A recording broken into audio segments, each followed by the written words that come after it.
Hello students, I am Smita Parte and today we are going to discuss the topic control unit under the subject computer organization and architecture. So today's topic is what? Control unit.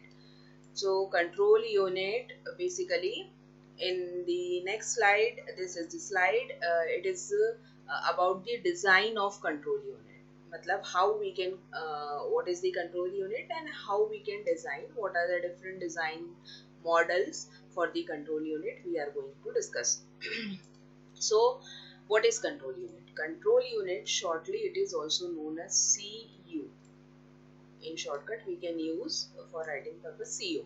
Control unit generates the timing and control signals. It generates the timing and control signals for the operations of computer. So all different kind of operations or tasks or processes which are performed by the computer, all these are guided by the timing and control signals which are generated by this control unit. Okay, the first point is this: key control unit is the kind of boss category of unit. Means we can say that this is the boss of computer system. This is the boss of computer system because it do the work of guiding or managing the all kinds of operations which are performing or which are done by the computer system. Okay, the control units communicate with the ALU and main memory. Control unit also communicates with the ALU and the main memory, and it also controls the transmission between the processor, memory, and uh, various peripherals. So in case of von Neumann architecture, in previous video I was discussed about the von Neumann architecture and the components of von Neumann architecture. He was suggested that there is a CPU, there is a memory element, there is an input output element, there is a central processing unit.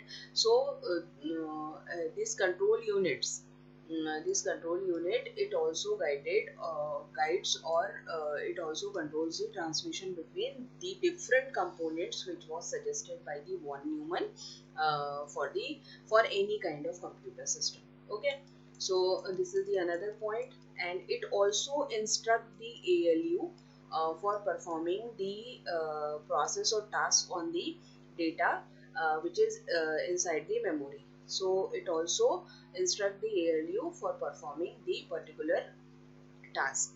Control unit can be designed in two ways. So next point of discussion is the how we can design the control units. So there are two types of design models by which we can design the control units. So first one is hardwired control unit and second one is micro programmed control unit. So first one is hardwired control unit.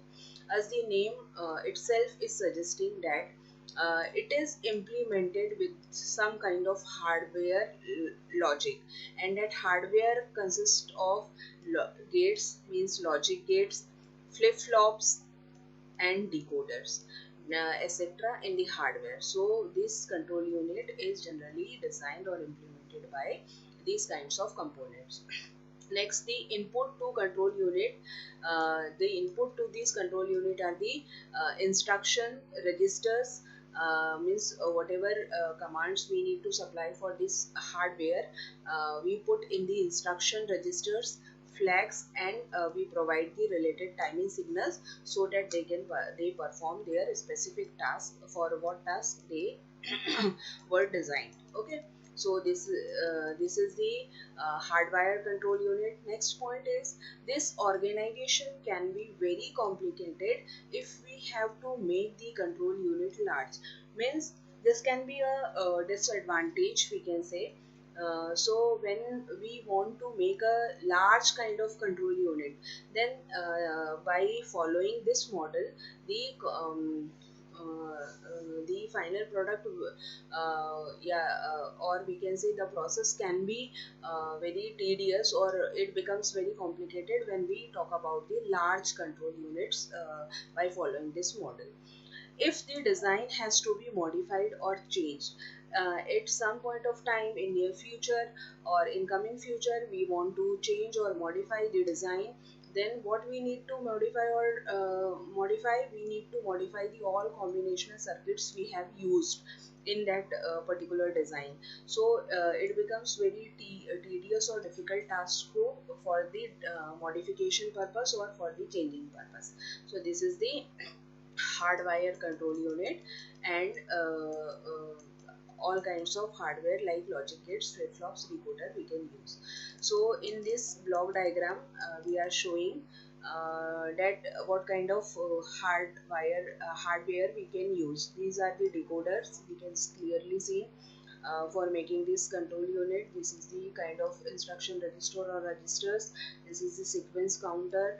These are the this is the clock for timing signals. All these are putting the inputs to the control unit, and final output unit is generated. So this is the block diagram for the what hardwired control unit kind of model. Next is microprogram control unit. It is implemented by using programming approach. So on the other hand, or in reverse of the hardware control unit, this control unit is purely dependent on the programming approach. A sequence of micro operations is carried out by executing a program consisting of micro instructions. Means a sequence of micro operations which is known as a program is the basically main concern of this control unit. Means we need to design the micro instructions for performing any kind of task. Okay, in this organization, any modification or changes can be done by updating the micro programs in the control memory by the programmers. So whatever control instructions or micro instructions a programmer write for designing this type of control unit, it is reside in the control memory, and by only modifying those instructions, we can change the whole microprogram control unit. Okay, now next slide, it is showing the comparison. It is showing the comparisons between the hardwired control unit and microprogram control unit. So this is the first point of difference. It is circuit based. Basically it is circuit based, and it is the software based. Okay, so first point of difference, hardware logic is circuit based and it is software based. Now second point of difference is it is implemented to flip-flops, gates, decoders, while it is implemented by sequence of micro instructions. Okay, now the third point of difference, it is based on fixed instruction format, while in case of microprogram control, it is based on this variable instruction format, and it varies from 16 bit to 64 bits. Okay, next point of difference is instructions are register based, while in microprogram control unit it is not register based. So it is memory based, we can say. Next point of difference is that ROM is not used in hardwire control, but in case of microprogram, ROM is used. ROM stands for read only memory. Now next point of difference is hardwired is used in reduced instruction set computers. Already in our previous video we clearly got the understanding of RISC and CISC kind of architecture, but in case of microprogram, it is used in CISC kind of architecture. Okay, now for fast decoding we use the hardwired, but where we need a slower decoding, then we use the microprogram.